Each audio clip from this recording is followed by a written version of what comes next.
Hello.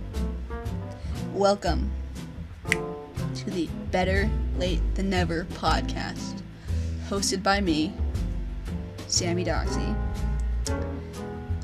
This is a podcast where I'm going to hang out with friends, chit-chat, talk about our lives, reflect on things, be edgy teens,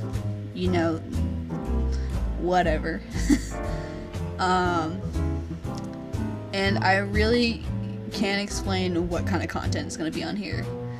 I'm going to try my best to make it genuine. I'm probably not going to edit it unless it's something like a big red flag. But without further ado, welcome to Better Late Than Never. I wish I had an intro song. I don't. I'll make one eventually. Anyways, so let's get to know me a little bit better. You guys can figure out who I am, because, I don't know. Okay, for starters, my name is Sammy Doxy, formerly Samantha, Kai Doxy the 4th, from the House of Doxy. No, my name is Sammy Doxy. I'm from Central Massachusetts. I'm 16 years old. I'm in high school. I'm super Asian, so if you hear Asian jokes, that's why. I like dogs, and I like watching TV. Cool. Anyways, so now that you guys get to know me, I'm just gonna jump right in. I'm just gonna chat with you guys for a tidbit. Y'all can just hang out or listen or don't listen, that's fine. Okay, so for starters, welcome to my channel, because this is where that video is going to be on.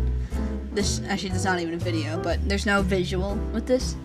Sorry to disappoint you, so if you're going to watch this, that means that you have to listen to my voice for the whole time and don't get to look at my beautiful face, even though I know so many of you are missing out on that. But if you want to see my face, go to my Instagram. But yeah, I'm just gonna reflect on my life lately. So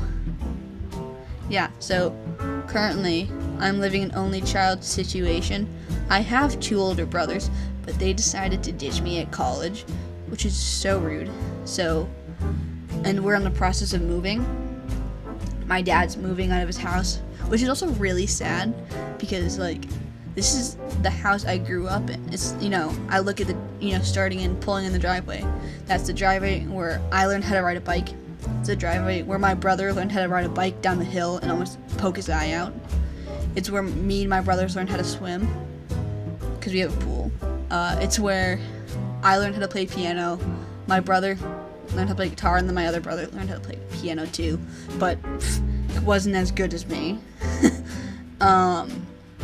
It's a place where I got, yelled at for everything, and so did my brothers. It's where we, we grew up there. Anyone who's ever lived will understand, for the most part, what it's like to have a childhood home. And it's really sad to see that, we're painting over the walls, and we're painting this and changing that, moving this around, and it's like everything under us is changing. And that's scary. Here's his story about growing up, right? But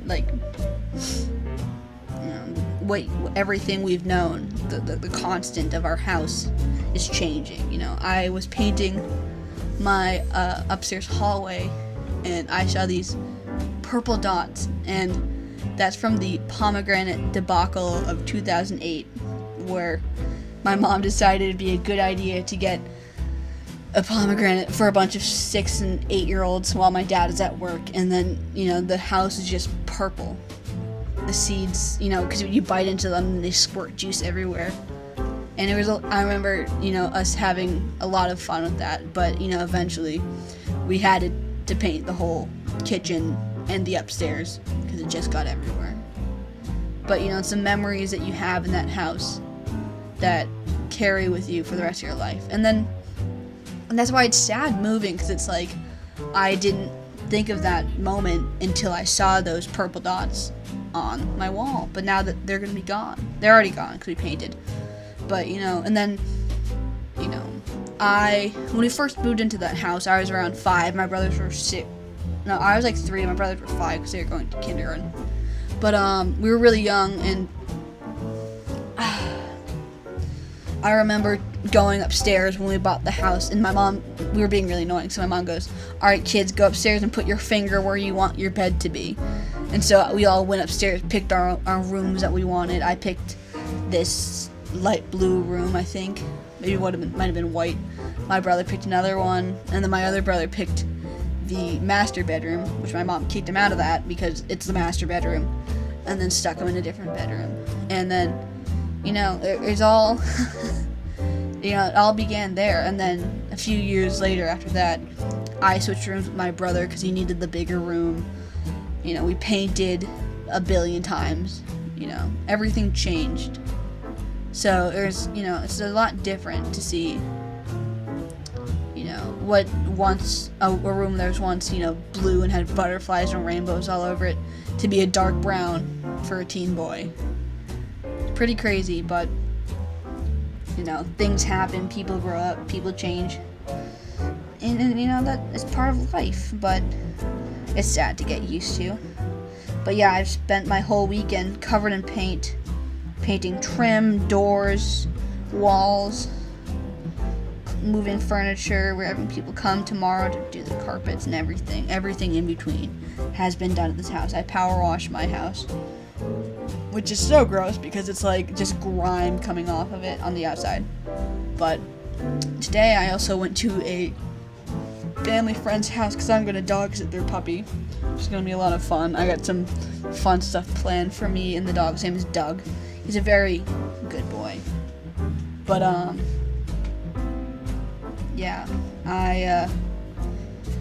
so I got some big plans for middle of April.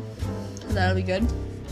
And, yeah, I have to do my homework still. It's Sunday. Tomorrow we have school. But I get an extra study tomorrow because MCAS, so that'll be fun. But yeah, it's been a long weekend, but not in a good way. Not like you sit back and you do this. And also, it was Easter today, and we are of the religion that does celebrate Easter, but we didn't. So that's sad because my brothers couldn't come home, and then it's no point of my mom cooking a whole feast for me. But we had pasta for dinner. So yeah. And then I went for a run this afternoon. That was pretty exciting. Yeah. Let's see. Anyways, the podcast isn't going to be anything exciting. I'm just going to talk about my life, me, only me, because I'm the coolest person ever. Ooh, that has got a lot of notifications and it's always scary. Yeah. I'm going to take a little 5-minute break and then come back and chat some more. Welcome back. It's been no time for you all. I've just been hanging out. I haven't been doing much all day, except for painting. But, anyways, I'll go more into my life story, I guess. Talk about some things in my life. So currently in my English class, my creative writing class, because I'm an edgy teen, I've read To Kill a Mockingbird once, so I'm actually the smartest writer you'll ever encounter. Not really, I'm writing about, it's like, the prompt was, my teacher was like, okay, write something about what has affected you the most in your life. Woo! So I'm writing about how people are jerks, and a lot of them are racist. Woo! Fun. Always the fun topics. But, I was talking in my story about things that I didn't realize shaped me to who I was until now. It's more about, like, because as a kid growing up, living in a small town, being one of 62 Asians out of my 10,000 person population in my town, I had to learn quickly that you stick out like a sore thumb. And it doesn't sound like that small of a town, but we are well spread out. But still, I got a lot of crap about what I look like, and who I am. And so growing up, I had to be able to reflect, strength and not let asinine comments get to me. Something I had to learn at a young age, which is hard for a 5-year-old when they're being asked by other 5-year-olds, why are your eyes smaller? Or, why do you have brown skin? Which progresses into a lot more racist comments as you get into high school. Crazy. But it hasn't been too bad. But just the idea of taking crap from people and then, realizing that what they're saying is inaccurate and disrespectful and just not letting it get to you and learning that at a young age is something important.